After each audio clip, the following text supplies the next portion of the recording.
Halo, selamat pagi. Assalamualaikum warahmatullahi wabarakatuh. Apa kabar anak-anak semuanya? Ya, semoga kita selalu sehat selalu ya. Hari ini kita akan belajar tema 2, bermain di lingkunganku.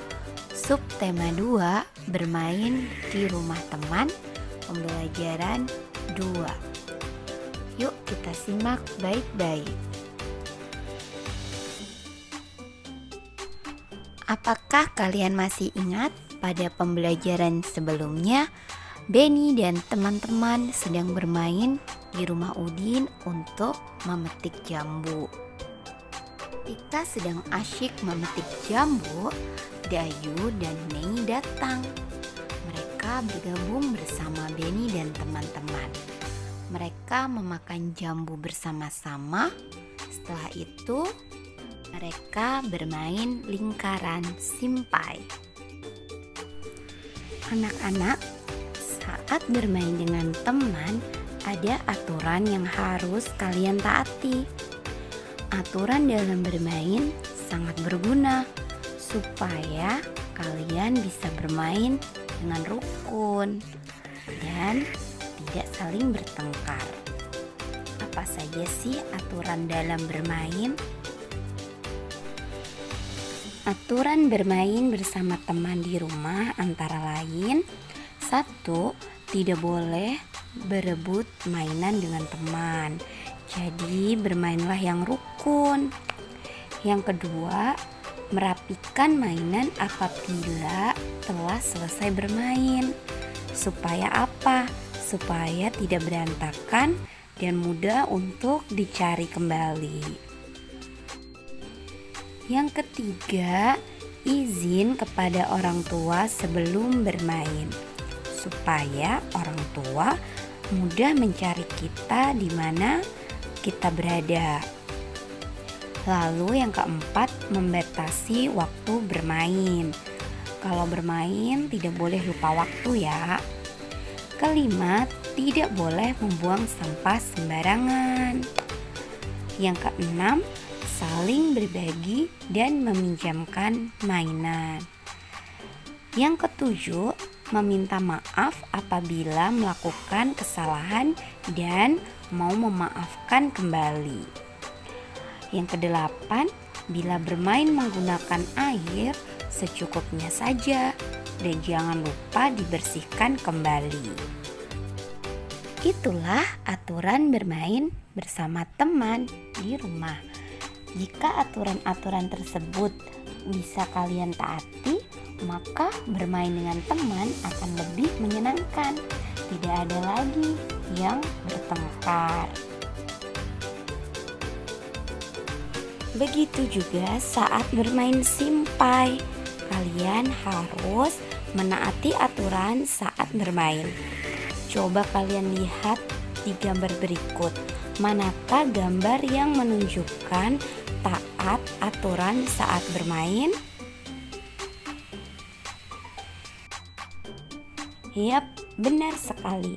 Gambar yang menunjukkan aturan saat bermain adalah gambar yang kedua. Karena mereka tidak berebut saat bermain simpai. Anak-anak, simpai itu termasuk benda padat loh. Apa sih benda padat itu? Yuk kita belajar dan mencari informasi tentang benda padat. Kita baca bacaan berikut ini. Benda padat. Benda padat banyak terdapat di sekitar kita. Benda padat mempunyai bentuk yang tetap. Ukuran benda padat juga tetap. Contoh benda padat adalah simpai. Jika dipindahkan dari meja ke lantai, bentuk dan ukuran simpai tidak akan berubah. Jika simpai dipindahkan lagi ke lemari, bentuk dan ukuran simpai juga tidak akan berubah. Adapun dipindahkan ke berbagai tempat, bentuk dan ukuran benda padat akan selalu tetap. Nah, anak-anak, dari bacaan berikut terdapat informasi tentang benda padat. Apa saja informasi yang bisa kita dapatkan? Kita jawab yuk pertanyaan berikut ini. Bagaimana bentuk benda padat? Benda padat bentuknya tetap, mau dipindahkan dari lantai ke meja atau meja ke lemari dan sebagainya, bentuknya tetap. Bagaimana ukuran benda padat? Ukuran benda padat juga tetap dan tidak berubah. Apa yang terjadi jika sebuah buku dipindahkan dari dalam tas ke lemari? Ya, buku jika dipindahkan dari tas ke lemari, bentuk dan ukurannya tetap. Dia tetap seperti buku, tidak berubah menjadi bentuk yang lain. Jadi, buku juga termasuk benda padat. Nah, anak-anak, supaya kalian lebih jelas, yuk kita beri tanda centang pada kolom yang sesuai. Dari benda-benda berikut, mana sih yang termasuk benda padat dan mana yang bukan benda padat? Ada kursi, meja, minyak, vas bunga, televisi, air putih, piring, gelas, sendok, dan penggaris. Coba mana yang benda padat dan mana yang bukan?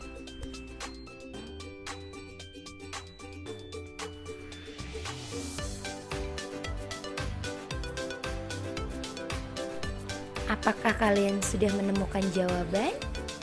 Yuk kita cocokkan dengan jawaban Bu Guru. Dari nomor 1 sampai 10 yang termasuk benda padat adalah kursi, meja, vas bunga, televisi, piring, gelas, sendok, dan penggaris. Sedangkan yang bukan benda padat adalah minyak dan air putih. Mengapa minyak dan air putih bukan benda padat? Nah, karena minyak dan air putih saat dipindahkan ke tempat yang lain, bentuknya akan berubah. Seperti air, saat kita pindahkan ke gelas, bentuknya akan seperti gelas. Tapi kalau kita pindahkan ke mangkok, bentuknya seperti mangkok. Jadi bentuknya berubah. Begitupun minyak, dari botol kita tuangkan ke penggorengan, bentuknya akan berubah. Begitu ya anak-anak. Anak-anak, sekian materi Ibu pada pagi hari ini.